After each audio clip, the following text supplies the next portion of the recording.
Então agora vamos fazer a nossa prece com toda certeza. Os bons espíritos que já estavam naquela sala de passe se reuniram a outros, formando um grupo ainda maior. E eles adentram-se a este momento neste recinto, em grande quantidade.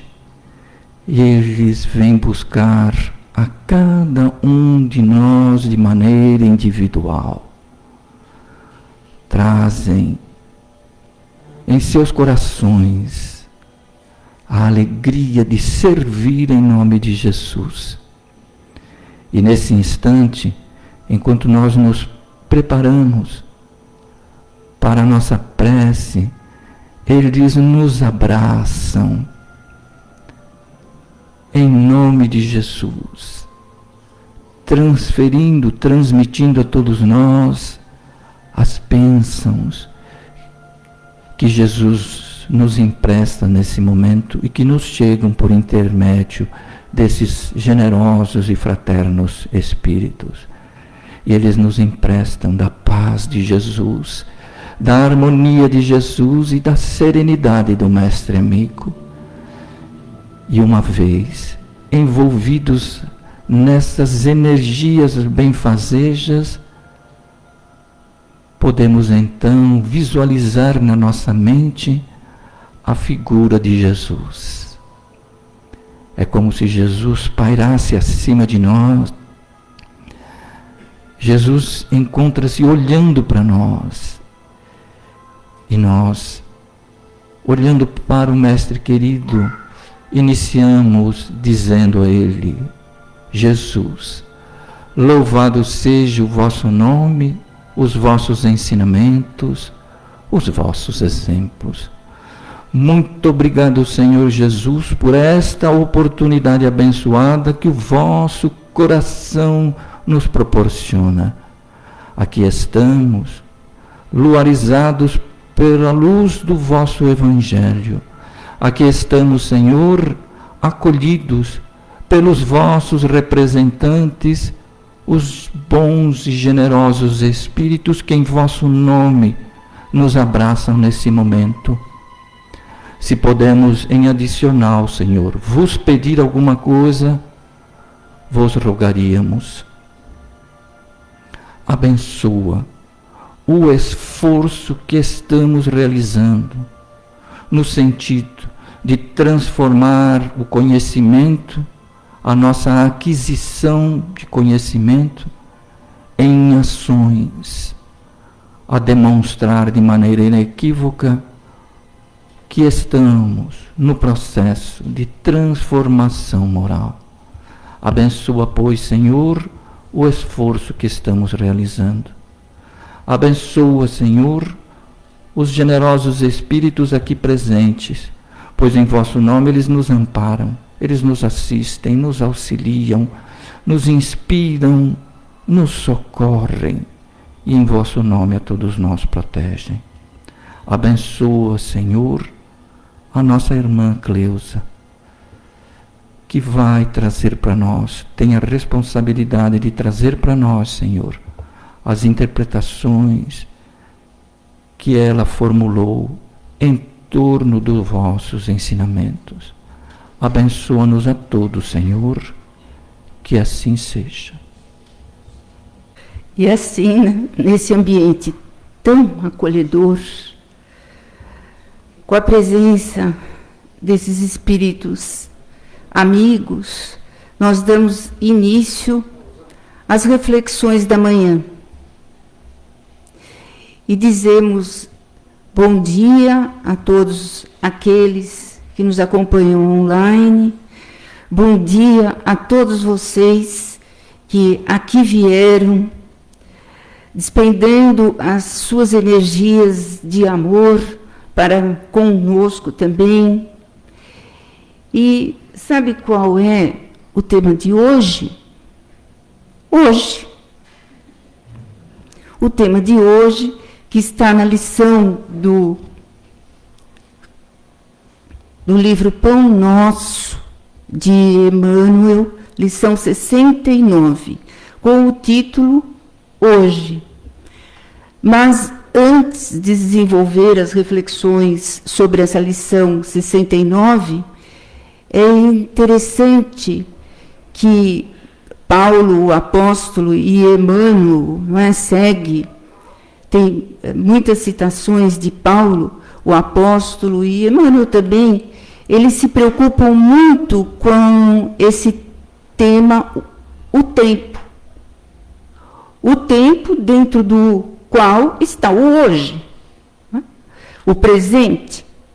E Emmanuel, ele, durante todas as suas lições de interpretação do Evangelho, e ele tem uma série que começa com o livro Caminho, Verdade e Vida, e agora estamos estudando Pão Nosso, e temos outros livros em que ele tem o mesmo estilo, interpretando o Evangelho de Jesus, baseando-se em citações do Evangelho, do Novo Testamento, das cartas de Paulo, Pedro e de outros.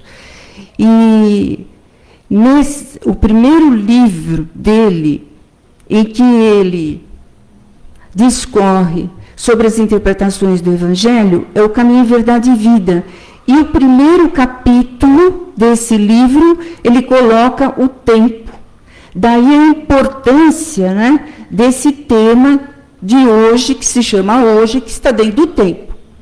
E ele alerta, ele até começa, né, com uma citação. Vamos lá, para a cola. Ele começa com uma citação de Paulo, que está em Romanos, capítulo 14, 6. Aquele que faz caso do dia, para o Senhor o faz. Então, porque nós, nesta jornada terrestre, nós encarnamos, não é? E vamos levando a vida.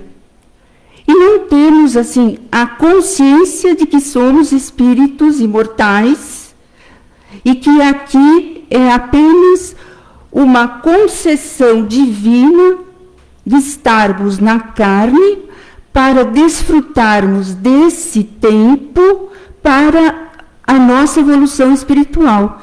Então, nós muitas vezes desleixamos do tempo, não aproveitamos o tempo e nem temos, assim, a consciência de que a divindade nos concedeu esse período do nascimento até a volta para o mundo espiritual, para realmente aproveitarmos cada minuto desse tempo que nos foi concedido.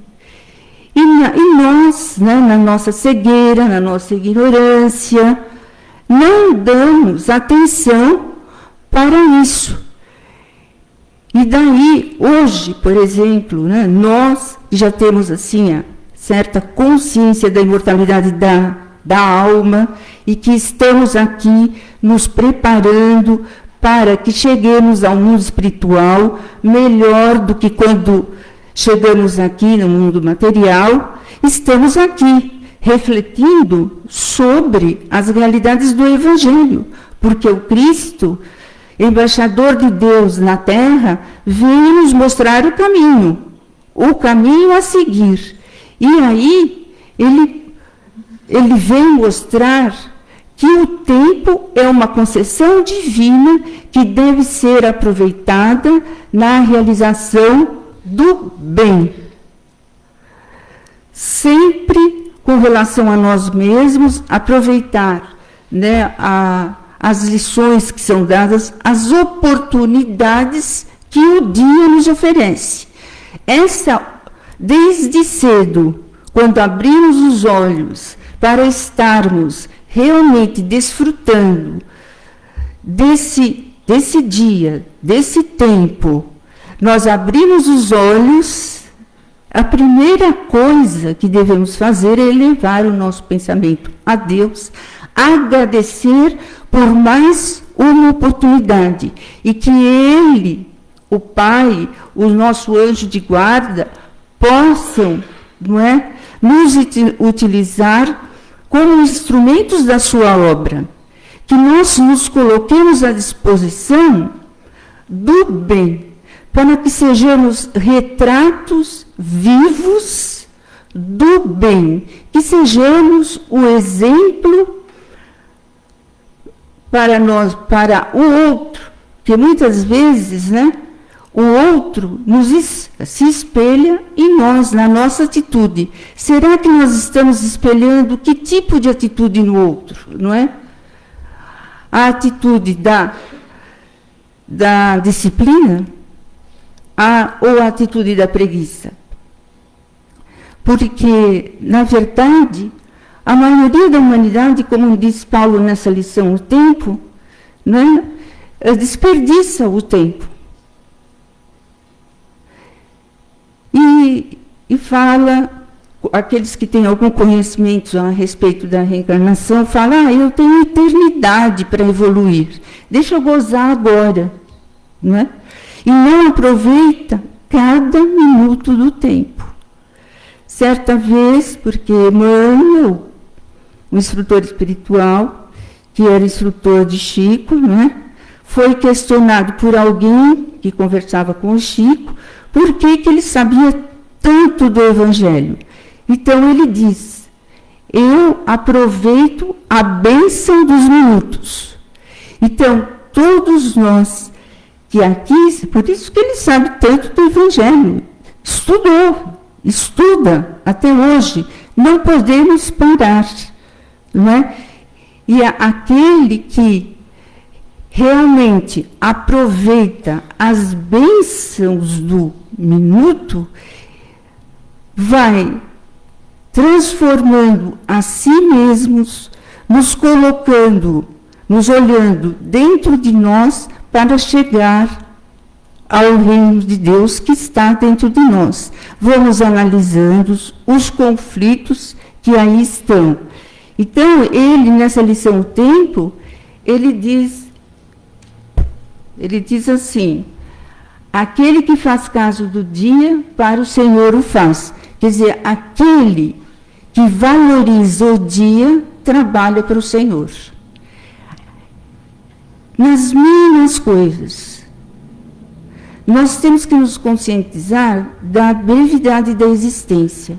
Ainda que cheguemos, não é? Olhar a boca.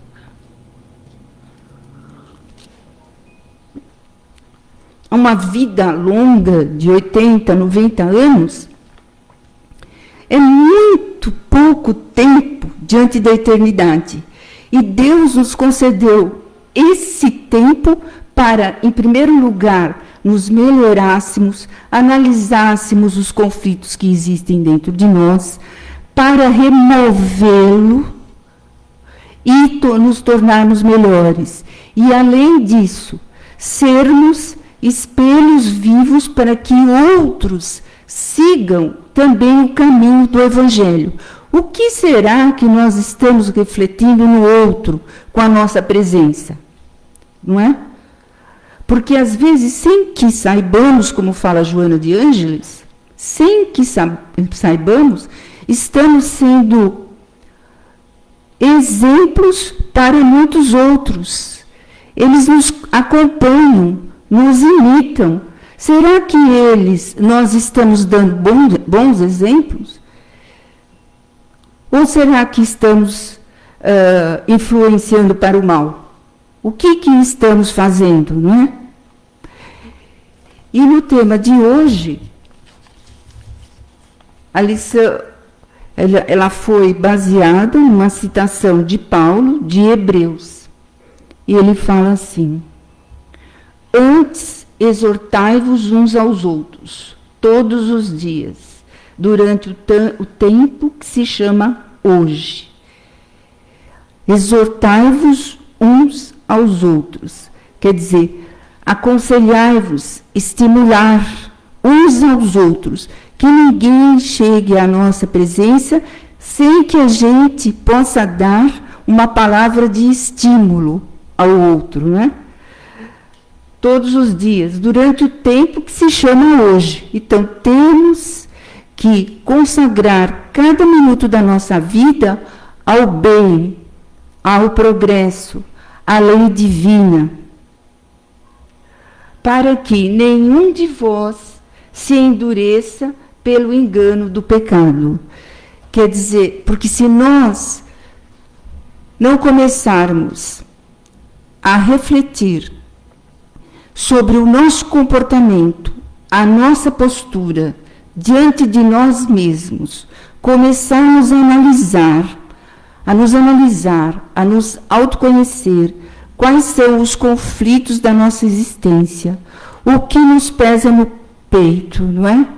As mágoas. Então, se nós começarmos a alimentar esse processo de mágoa, de culpa, dentro de nós mesmos, de sentimentos de vingança, nós estamos nos desperdiçando tempo, abusando dessa concessão que a divindade deu para que adotemos uma outra postura, a postura do bem, como se colocou aqui a lição da boa vontade, e nós estamos alimentando o pessimismo, a preguiça.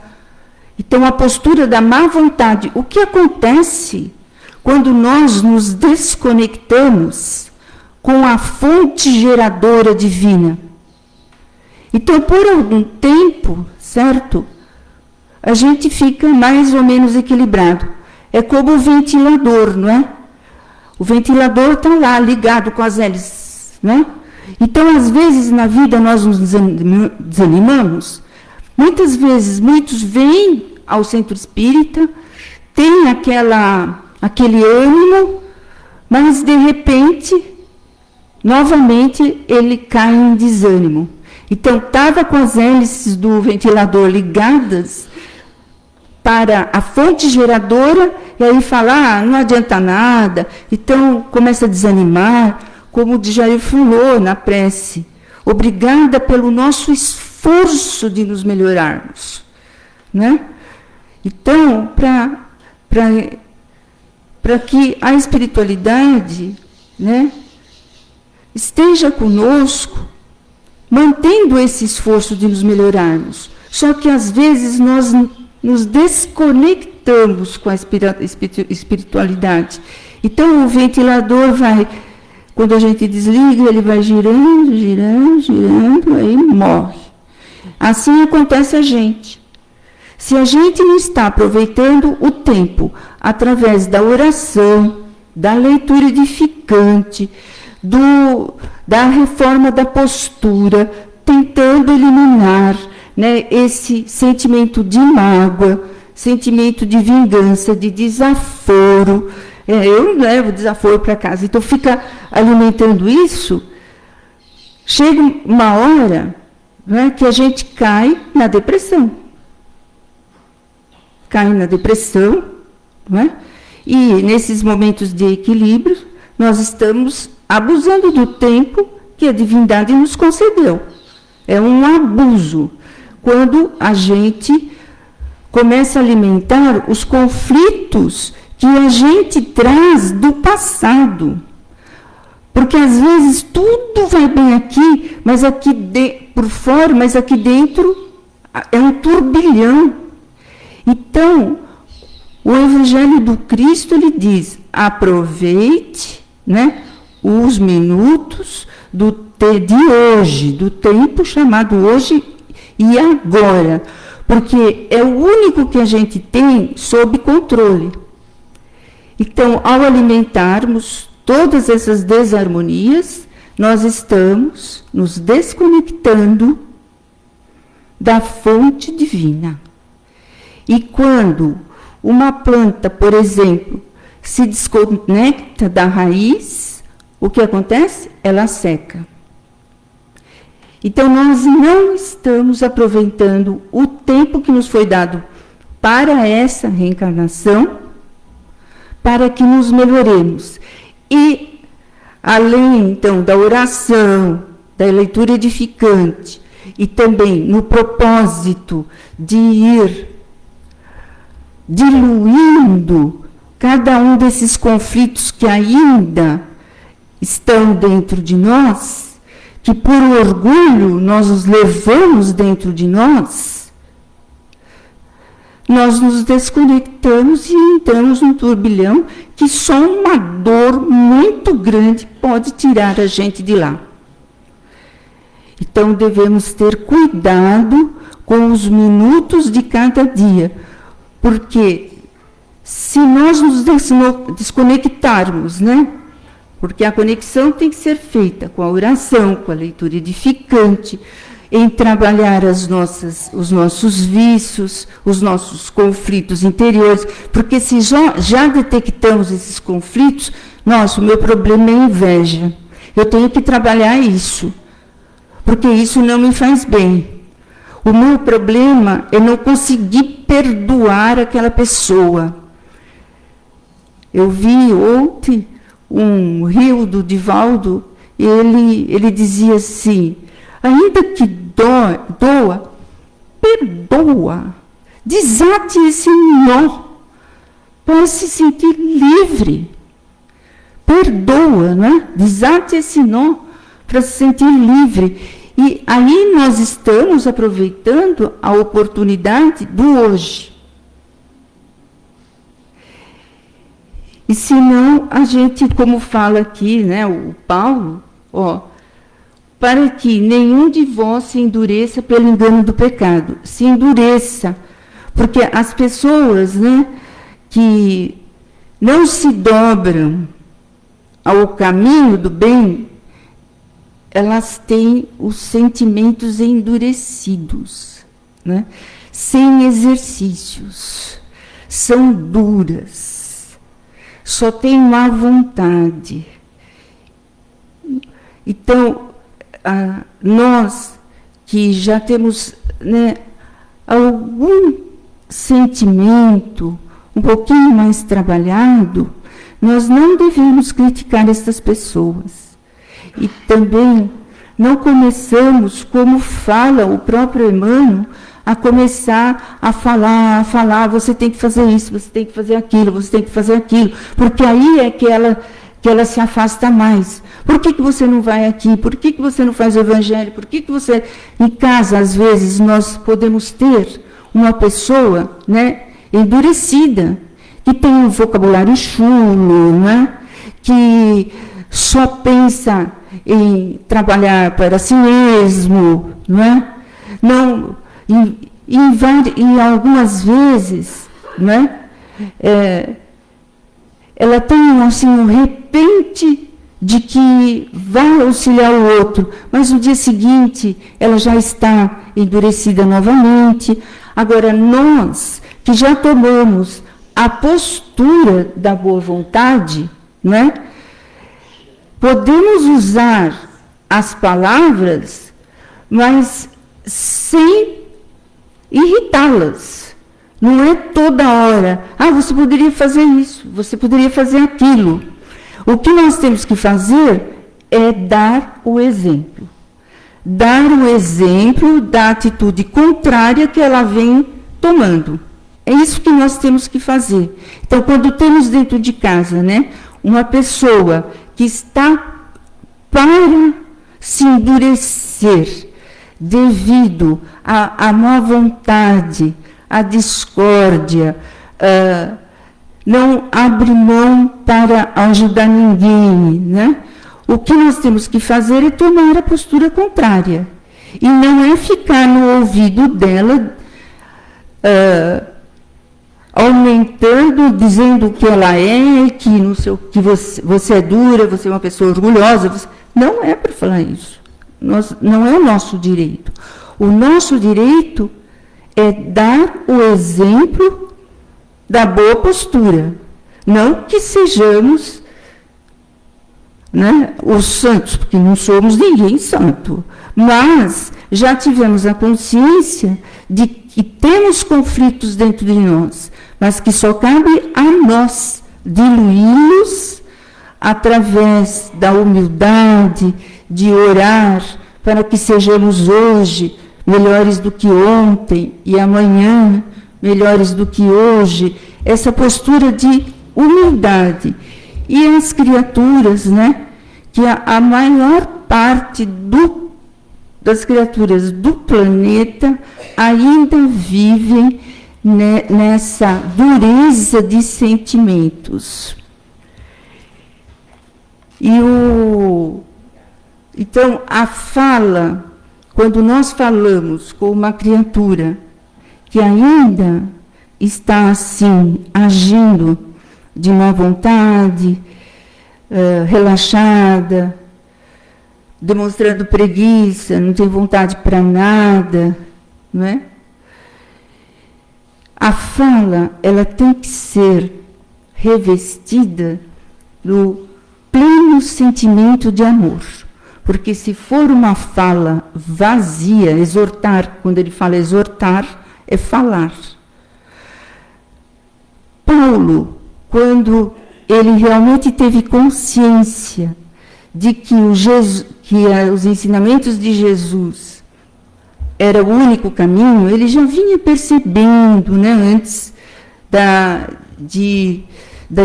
estrada de Damasco, quando ele divisa com Jesus, ele já vinha percebendo que os cristãos, eles tinham uma postura diferente e que, além de sofrerem as vicissitudes da vida, eles demonstravam aquela paz interior. Então, ele vinha percebendo, né, que ele era diferente, ele era duro. Quando ele vê o Cristo que vem chamá-lo, que o Cristo sabia a força que tinha ali dentro daquele coração e sabe a força que tem dentro de cada coração de nosso. Ele sabe, é uma questão de nós despertarmos.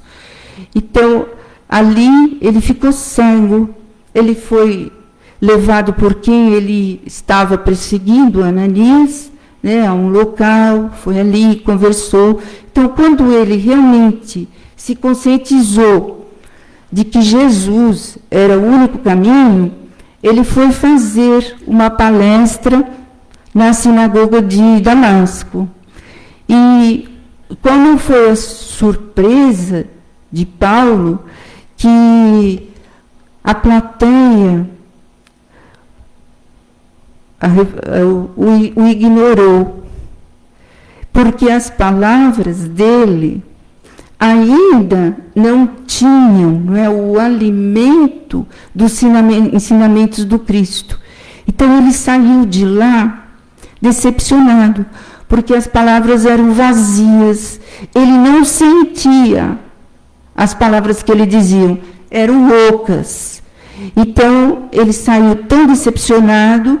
E Ananias lhe disse: olha, Paulo, você ainda não colheu as sementes do cristianismo. Primeiro você vai ter que estudar, vivenciar, né, praticar os ensinamentos do Cristo, do amor, do perdão, da compaixão para com o outro. Por isso, você não conseguiu atingir o coração daqueles. Então, é aí que ele foi estudar, ficou no deserto, né, para depois, como ser o pregador do evangelho dos gentios. E é assim que acontece conosco.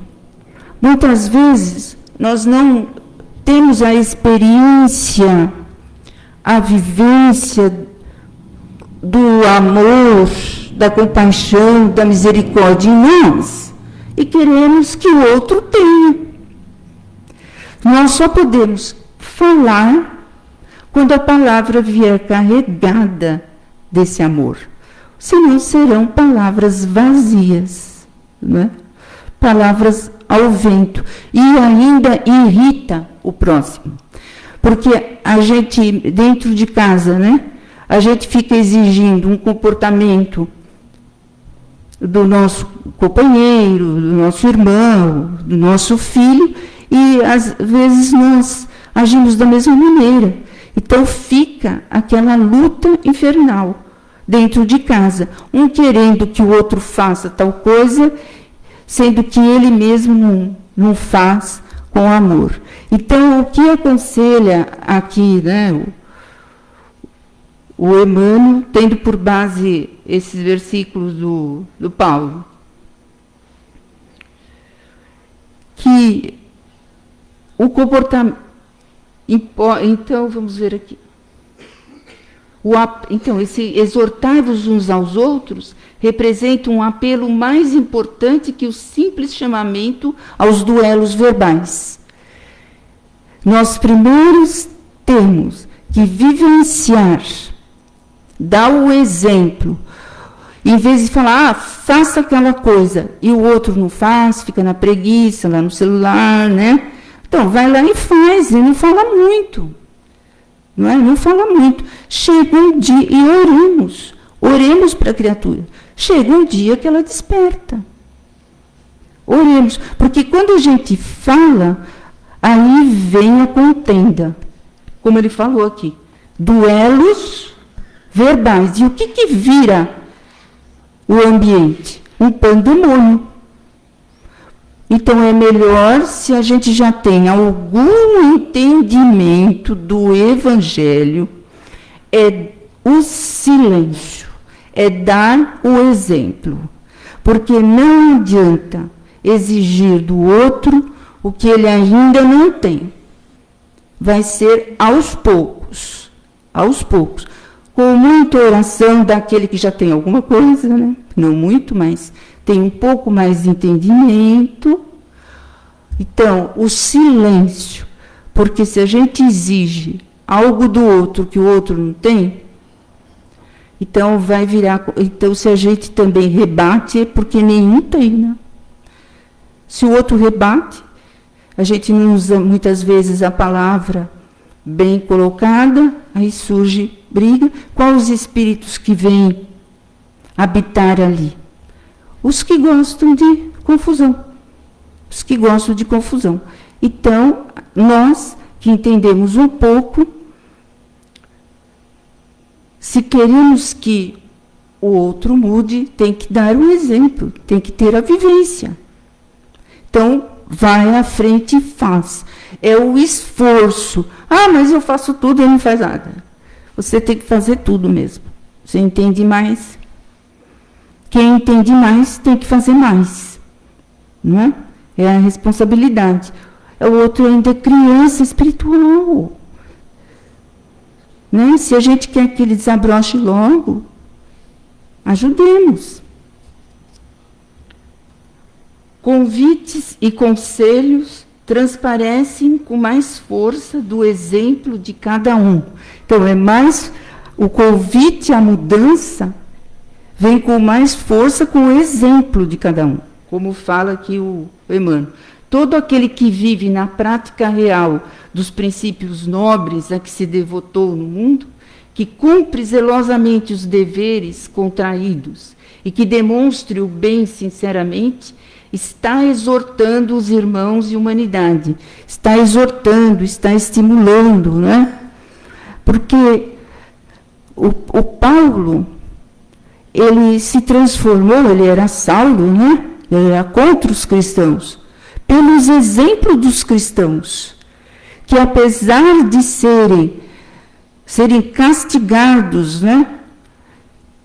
Serem levados às arenas para serem comidos pelos leões, eles mantinham aquela serenidade, aquela paz interior, que aquilo para eles não era nada. Eles sabiam que, além disso, iriam encontrar algo muito melhor. E pelo exemplo que Paulo foi se modificando interiormente, pelo exemplo. Veja que Jesus o chamou. Jesus não foi chibateá-lo, de jeito nenhum. Quando ele enfrentou a indiferença da plateia, porque as palavras dele não tinham o conteúdo do cristianismo, aquilo foi pior do que a chibatada. Né? Jesus não fez isso. Então, cada um tem o seu tempo de acordar para a realidade espiritual, para a realidade da vida.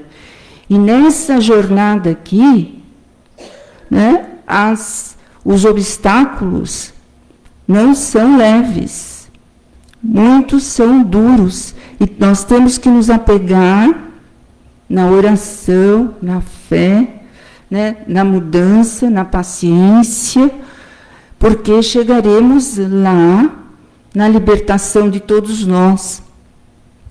Falar em libertação de todos nós, já que nós estamos falando de tempo, né?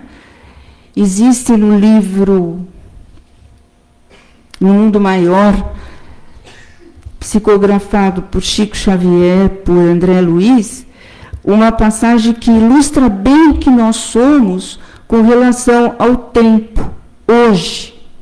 Né? Porque hoje é o presente. O que nós temos nas mãos é só o agora. Nós temos dentro de nós o passado, o presente e o futuro. E o Calderaro, o instrutor espiritual que está lá nesse livro, No Mundo Maior, de André Luiz, ele diz que a nossa casa mental, né, é semelhante a um castelo de 3 andares, sendo que o primeiro, como ele descreve aqui, o primeiro é o subconsciente, que é a residência de nossos impulsos automáticos, representa o passado. O passado está lá. Todos os nossos impulsos automáticos, o que está lá. Tem o presente, que é o consciente. Residências,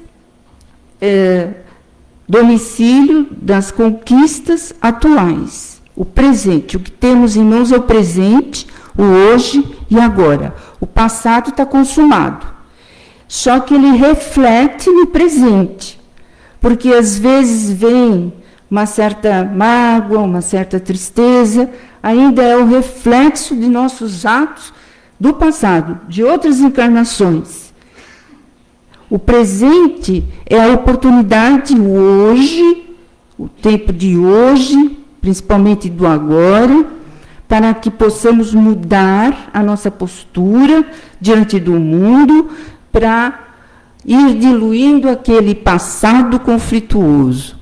E temos o terceiro andar, que é o superconsciente, casa das noções superiores, o ideal e a meta superior a ser alcançada. Só que, se nós percebemos o homem de hoje, ele não fica no hoje. Ou ele se conecta ao passado dos conflitos e entra em depressão, ou ele se conecta ao futuro, que quer isso, que aquilo, que não sei o quê, né, e tem a ansiedade, fica ansioso e não se liga ao momento do hoje. Não se liga. Então, esse hoje que vai nos proporcionar um futuro melhor. E aí a gente deixa de aproveitar os minutos que temos hoje, né? Deixa de aproveitar. Por isso que vem a lição nos exortando para realmente aproveitar a oportunidade do que o hoje nos oferece. Então, pensemos sempre nisso. Nossa, eu estou caminhando para a depressão, alimentando meus conflitos, tudo mais, ou estou muito ansiosa e só fico no futuro e não vejo o que eu tenho que fazer agora. Então, comecemos hoje, prestar atenção no que o dia está a nos oferecer. Hoje eu vou me dedicar ao meu neto. Então, eu fico ali com todo o amor, com toda a paciência, né? sem ficar pensando, o que eu tenho que fazer depois. Então, fiquemos ali. É interessante essa divisão. No livro No Rumo, é um nome comprido, né? É do Manuel Filomeno de Miranda. No Rumo do Mundo de Regeneração, ele começa um parágrafo dizendo assim: quando alguém elege trabalhar na vinha do Senhor, não mais dispõe de hora vazia. Não dispõe mais de hora vazia. Sempre aproveita a oportunidade. Nem desencanto no serviço. Porque existem muitos trabalhadores, né, que tentam enganar o tempo. Ficam no banheiro dizendo, deixa passar o tempo. Não aproveita o tempo para aquele momento produzir algo em benefício da humanidade, né? Não. Relaxa, porque tudo são oportunidades de reflexão e aprendizagem. Então, aproveitemos, como falou Emmanuel, a bênção dos minutos. O que ele fazia com a bênção dos minutos? Ele estudava o Evangelho, e por isso ele sabe. Terminou? Então, para terminar, né, eu queria ler essa última frase que ele fala assim: recorda a importância do tempo que se chama hoje. Aproveitemos para o bem, para que não nos desconectemos da fonte da vida. Porque a maior felicidade é fazer o bem. Não é ter uma mansão, não é ter o carro do ano, não é nada disso. Isso aí está conectado ao material. A maior felicidade é fazer o bem de todo o coração. Então, para já pertencer à oração final, nós vamos ler uma mensagem de Bezerra de Menezes.